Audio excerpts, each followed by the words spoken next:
दो दोस्त एक साइंटिस्ट के घर में चोरी करने घुसते हैं, लेकिन तभी साइंटिस्ट उन्हें देख लेता है और एक अजीब मिशन लेकर उनके पीछे पड़ जाता है।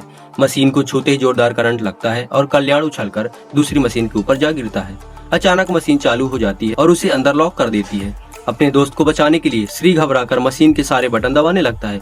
तभी मशीन से एक इंजेक्शन निकलता है और सीधे कल्याण के शरीर में लग जाता है। इंजेक्शन लगते ही उसके डीएनए में बदलाव शुरू हो जाता है। डर के मारे दोनों वहां से एक रहस्यमय गैजेट उठाकर भाग जाते हैं और घर जाकर सो जाते हैं। लेकिन अगली सुबह कुछ ऐसा होता है जिसकी उन्होंने कभी कल्पना भी नहीं की थी। कल तक जो कल्याण था अब वह पूरी तरह एक लड़की बन चुका था। आईने में खुद को देखकर कल्याण के होश उड़ जाते हैं।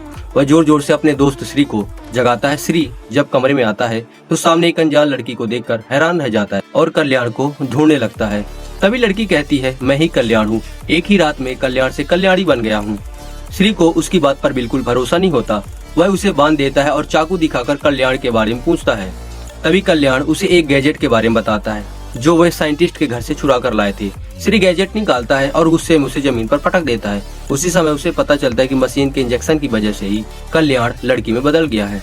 अब श्री को अपनी गलती का एहसास होता है। वह कल्याण से माफी मांगता है और कहता है कि उन्हें तुरंत उस साइंटिस्ट के पास वापस जाना चाहिए ताकि वह कल्याण को फिर से पहले जैसा बना सके।